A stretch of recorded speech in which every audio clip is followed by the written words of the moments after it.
just don't understand, guys. I don't understand. I just want to watch a freaking video, but nope. Nope. Can't do it. Can never just finish a freaking video because my internet's garbage. It's garbage. Don't understand. Makes me upset. Why? Why? Why does this happen to me? Why does this happen to me? I don't understand, chat. Why does this happen to me? What is going on? Why? Why is my internet garbage? Tell me, chat. Tell me. Why is my internet so garbage? I don't understand. My internet's garbage. We're almost done with this video. Can I just freaking finish this video, internet, please? Thank you very much. We're almost done. God. Publishing the article retracted it because the evidence presented in it was cited from bogus studies and discredited research. So if you're good enough to make it to the freaking United Nations and you still can't make a case, I'm sorry, but you're shit out of luck. And I can see the good intentions and well-meaning opinions of some of these feminists and SJWs, and quite frankly, I would like to see more diverse stories in games, different points of views we hardly ever see. I think there is a genuine value in that should be tapped by the gaming industry. I think you can be more diverse and I really do have McDonald's Wi-Fi, guys. That's good without having to cave to all the ridiculous demands. It all just comes back to, what do artists want to do with their work? What do they want to achieve? And I think it's great when games put their characters in roles much different than what we're used to. It's always nice to see something refreshing that breaks the mold.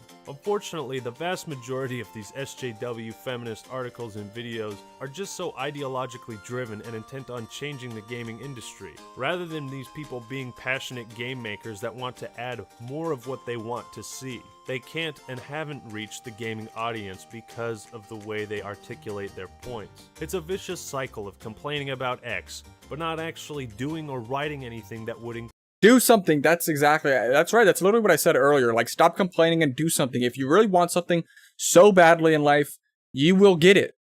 But if you didn't get what you wanted in life, you clearly didn't want it that bad. If you want something so bad, you will grind your ass off. You go to work, you come home in your free time, even though you're tired from work and that stuff, you come home and you grind, okay? It doesn't matter. If you really want something so bad, you will get it. But these people clearly don't want what they complain about so as bad, because they just bitch and moan. They don't actually act.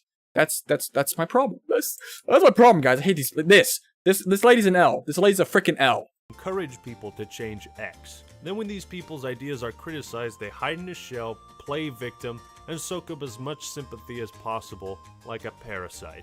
All while hiding behind the cover of saying, gamers want to be a boys club. It's non-productive, it distracts from real issues, and aside from getting a few laughs from these lol cows, it's just a waste of time for everyone. I'm sure tackling the discrimination of gays in Russia, or role of women in Saudi Arabia, is much more important than what color of skin or what clothes video game characters have. This quest for equality and diversity wasn't a highly publicized issue until just a few years ago. It wasn't an issue until it was made an issue. Until gaming itself was attacked. To summarize, I'll go back to that great quote from Penn. To try to blame Shakespeare and the violence in Shakespeare and the violence in art for violence that happens in the real world is something that's been tried for years and is always wrong. It really is as simple as that. It's just a story, bro. It's just art. People are trying to create art, okay? That's... For like movies, for example, like John Wick, you know, you don't, people complain, I guess John Wick isn't really like a good example, but like these people are trying to create art. So for example, like in a book, if somebody's writing a fantasy book and people die in the fantasy book, what, are you promoting violence? Are you promoting violence because people die in the fantasy book? No, you're just trying to write a story. You're trying to create art. You're trying to tell a story, bro. That just is what it is. Like things like that happen in stories, you know? For violence, racism, or sexism has been tried for years and is always wrong. After Gamergate, many of these SJWs and feminists had faded into the abyss of obscurity. The views on feminist frequency were Thank down, God. The PBS channel stopped uploading videos, and though some games and developers were affected by their ideologies, I believe video games will revert back to being the art form they were always meant to be. Let's go, boys. Dub video. Dub freaking video. If you guys haven't already, please subscribe to Act Man. He makes amazing videos. He makes more videos like this, kind of, but more about video games and stuff. So, dub video, in my opinion. I really liked it. It was nice. Let me check out another video. I know I have a lot more videos here. What do you guys think? Was that a dub video or what? You guys like it? I thought it took a while to get through, but in my opinion, it was a good video. It took a while to get through, but it was a dub video. It was a dub video. My internet's ass. That's for damn sure. Now there is a video here called "Why Video Games Aren't Fun Anymore." I don't know about you guys, but in my opinion, it's not that.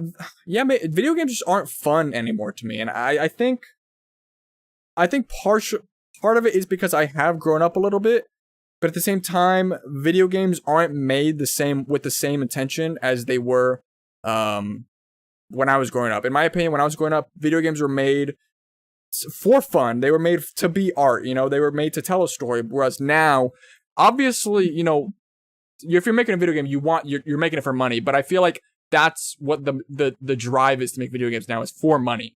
And I feel like the video games that, are good, for example, like God of War, Red Dead Redemption 2, GTA 5, Rockstar is kind of milking GTA 5, Star Wars Jedi Fallen Order. Those games are good for a reason, because they have a story to tell. They were made they were intentionally made with a purpose and things like that. So Rockstar's kind of taking some L's. There is actually a video I want to watch about Rockstar and how they're kind of falling into a greediness hole, because they really are milking GTA 5. And they're milking GTA 5 so much, they saw the failure of Red Dead Online that they killed Red Dead Online. There's no more updates for Red Dead Online, which is kind of sad, because in my opinion, Red Dead Redemption 2 is a way better game than GTA 5. So yeah, I got a video here called "Why Video Games Aren't Fun Anymore," made by Dark. So definitely check out Dark.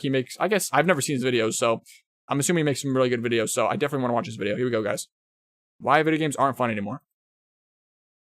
Oh shit, hold on. Fail Xbox. Do you ever think back on the old days? The days of the original Xbox and Xbox 360? I had a whole shelf of Xbox games that were loved and cherished. There were so many iconic titles on the original Xbox, but what happened to games like that? I'm talking about William. Battlefront 1, Battlefront 2, Republic Commando, Okay, where I you never play played as that a one. badass special forces clone trooper with an immersive storyline that takes you through the brutality of the Clone Wars. Grand Theft Auto San Andreas, an edgy, iconic title with a rags to riches story that, although is outlandish at times, it still manages to remain grounded in realism, unlike other games.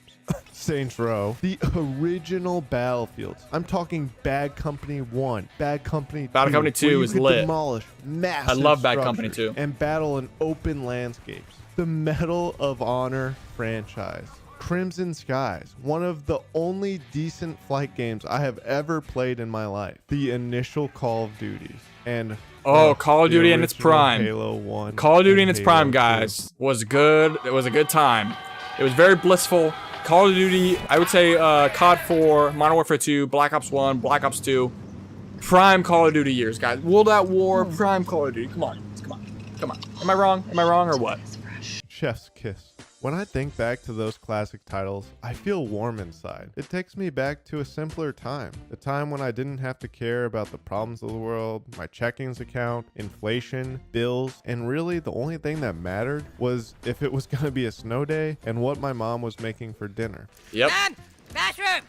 Bathroom! Bathroom! Oh my god. Oh my god. Oh, hey, yo! Big boy, isn't he?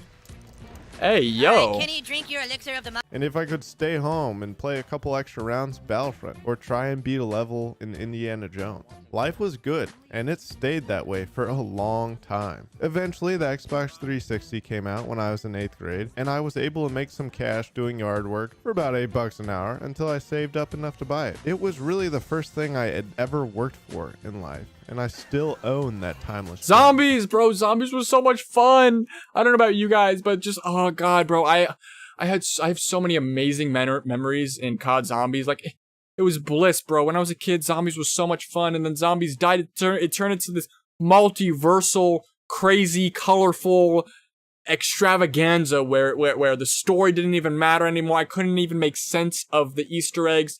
There was so many tasks to do. What happens to just surviving as long as you possibly can? World at War Zombies and Black Ops 1 Zombies was peak. Peak Zombie was so much fun, guys. Oh my god, I love and I miss OG COD Zombies, bro. And now every single Call of Duty they make has to come with zombies because it was so successful, but nobody can do it right anymore, not even Treyarch, and it really makes me upset. I will have to say, though, Cold War Zombies was okay. It was a nice improvement compared to Black Ops 4 and Black Ops 3, in my opinion. But overall, I would say COD Zombies, it just is dead. It hasn't been the same since, in my opinion, Black Ops 1.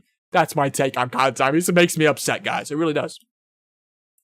Many of my friends I have to this day I gamed with on the Xbox 360. Whether it was defeating countless waves of Nazi zombies, saving planet Earth from the flood, mining Right. The zombies back then were actually scary. They were actually scary, which was crazy. But now all the zombies have like rainbow colored eyes. The colors are just popping. The story went multiversal. You can go through portals. You can go to different dimensions. It's craziness. I don't even know what started the zombie story. And Black Ops 2, in my opinion, the Black Ops 2 zombies ending was perfect. It was all just a game in Samantha's head. It could have been real at the end with the sirens going off in the end. It could have been real. It actually could have actually happened. But we don't know. It was up to your own interpretation. I like the Black Ops 2 zombies ending with Origins. It was actually pretty good. And then they just went multiversal. It was crazy. I didn't understand it. So, yeah.